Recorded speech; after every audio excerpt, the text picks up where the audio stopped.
Estamos diante de uma nova crise de 2008? Fica até o final desse vídeo que você vai entender.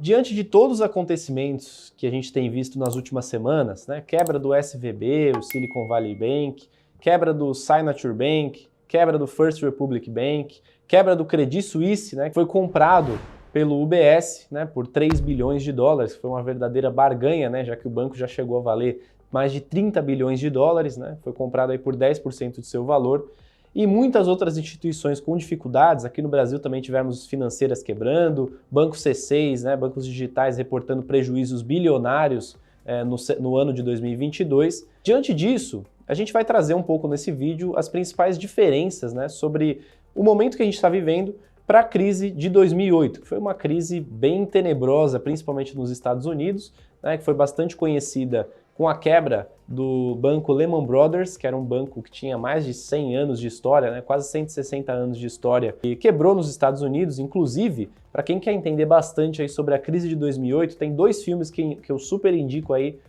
que explicam super bem e são bem legais, para você entender com entretenimento o que aconteceu lá em 2008, que é o filme A Grande Aposta e o filme Grande Demais para Quebrar, que os dois vão mostrar o que aconteceu na crise, mas de perspectivas diferentes. Então, A Grande Aposta vai mostrar perspectivas de algumas pessoas ali que viveram a crise de 2008, algumas até lucraram bastante naquela ocasião, e o outro filme, que é O Grande Demais para Quebrar, ele vai contar mais a história dos bancos que quebraram, como que foi as decisões políticas por trás de todos aqueles momentos. Então, são dois filmes que eu indico aí para quem quer entender um pouco mais, que são bem bacanas.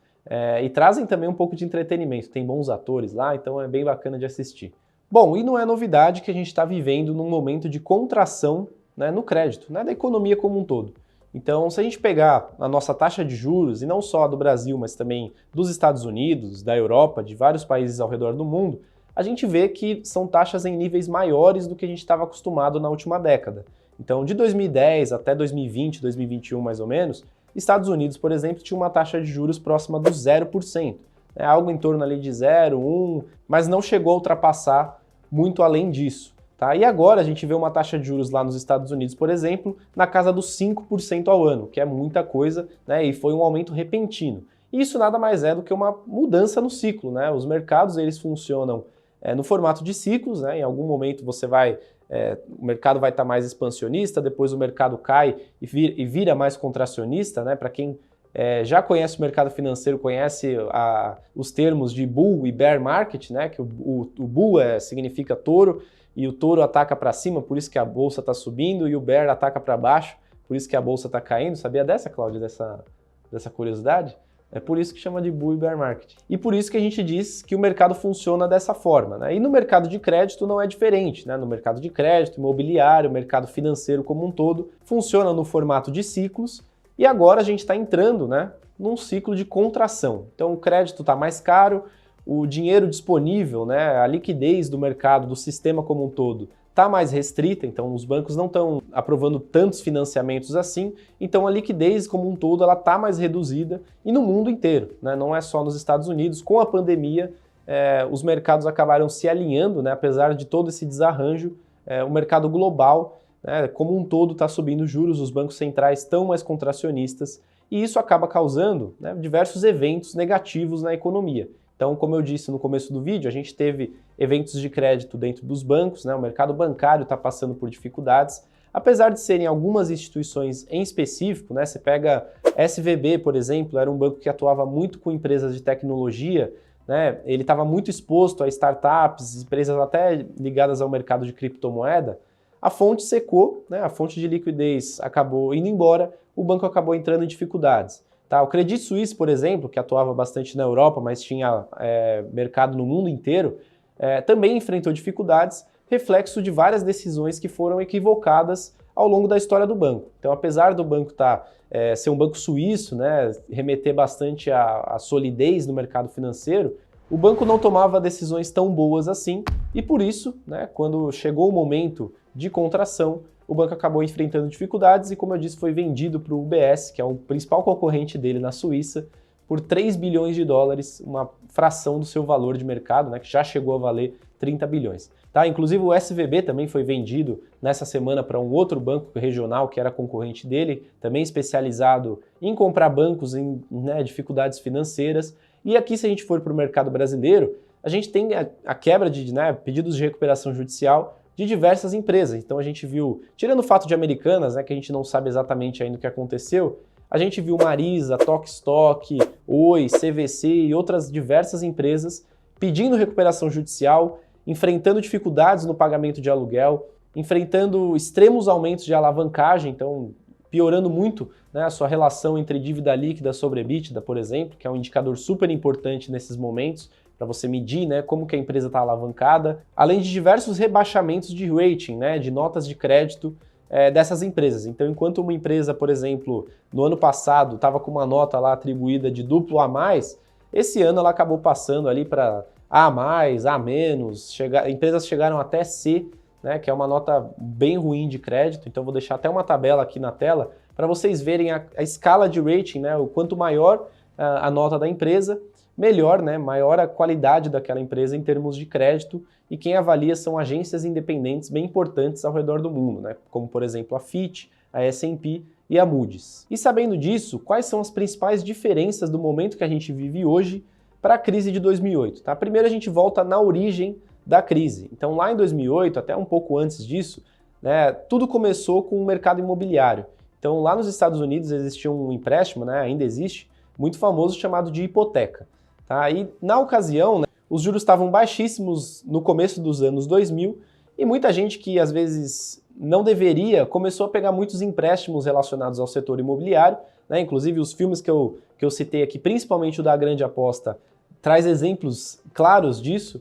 Muitas pessoas que às vezes não tinham nem renda comprovada, não tinham condições de pagar uma hipoteca, tomavam empréstimo de vários imóveis diferentes, conseguiam aprovação de crédito nos bancos sem qualquer tipo de análise de crédito, dificultando ainda mais a situação do mercado imobiliário como um todo. E aí isso desencadeou, quando a gente chegou no ciclo de contração, no ciclo mais difícil, isso desencadeou numa quebra generalizada, e isso marcou a quebra do Lehman Brothers, que era um banco que estava muito exposto a esse tipo de título, que eram os famosos subprime. Então eram títulos ligados à hipoteca, eles tinham um lastro nas hipotecas, mas que no fim, quando você analisava, as hipotecas não tinham valor nenhum, porque as pessoas que deveriam pagar aquelas hipotecas não tinham condições de pagar, e o crédito foi aprovado. Depois disso, quando foi notar que aquelas pessoas não tinham condições, já era tarde demais. É claro que as proporções foram gigantescas e isso tudo desencadeou na crise de 2008, que por isso que é conhecida como a crise do subprime. Tá? Então, vários bancos na ocasião tiveram dificuldades, o governo teve que intervir, o Federal Reserve teve que lançar um pacote na ocasião, lá em 2008, para salvar algumas instituições. Algumas eles também não conseguiram salvar, tá? E foram liberados ali quase $1 trilhão, que na época era bastante coisa, hoje ainda é, mas na época era mais ainda. Bom, e o que é importante para os investidores olharem nesse momento, e onde que você deve tomar cuidado antes de investir em qualquer classe de ativos, seja títulos de renda fixa, seja ações, seja fundos imobiliários ou qualquer outra classe. Tá? Primeiro de tudo, é analisar a empresa que você vai comprar. Então, seja na parte de crédito ou até mesmo na parte de equity, na parte de você ser um acionista da companhia, é importante você avaliar o nível de alavancagem dela. Como eu disse, o indicador de dívida líquida sobre EBITDA é um ótimo indicador para isso. Você vai ver o quanto que aquela empresa está alavancada, você vê se aquela empresa tem um fluxo de caixa operacional positivo, se a operação dela gera caixa recorrentemente, de forma saudável para aquela companhia.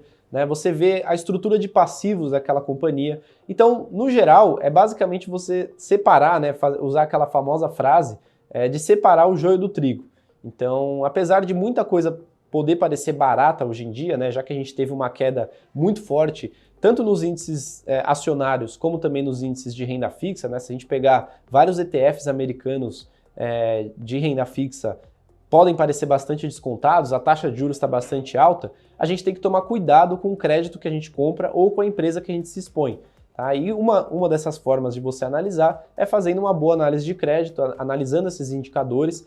Dá para você utilizar bastante, por exemplo, O próprio Status Invest, né, que mostra vários desses indicadores em tela, em tempo real para você, e sabendo separar, né, sabendo filtrar essas companhias, eu acho que é um momento que gera bastante oportunidade. Tá? Então, enquanto muitas pessoas não querem nem saber de ações, não querem comprar nada, não querem saber de mercado financeiro, às vezes pode ser o momento ideal para você começar a montar uma posição. Tem aquela famosa história do engraxate, né, que começou a falar de ações lá na década de 1920, e foi logo antes da crise de 29, né, que foi uma das maiores da história. Então o que a gente tira dessa história é que quando todo mundo está falando de algum mercado específico, pode ser um indício que esse mercado já esteja um pouco caro. Então é a mesma coisa aqui para o mercado financeiro. Quando está todo mundo falando de ações, às vezes você tem que tomar cuidado, né? Quando o seu vizinho está falando de criptomoedas, falando de algum ativo específico, tem que tomar cuidado e analisar mais de uma vez para você ter segurança, né, e solidez de saber que aquele ativo realmente tem fundamento, né, que tem uma boa qualidade. Pensando nisso também, para ajudar no seu processo de análise, eu deixei um e-book aqui gratuito na descrição do vídeo sobre como analisar uma ação. É só clicar aqui no link da descrição e fazer o download para você ter acesso. E não esquece de se inscrever no canal, deixar seu like e ativar as notificações para você não perder nenhum vídeo que a gente solta aqui no canal. Um abraço e até a próxima!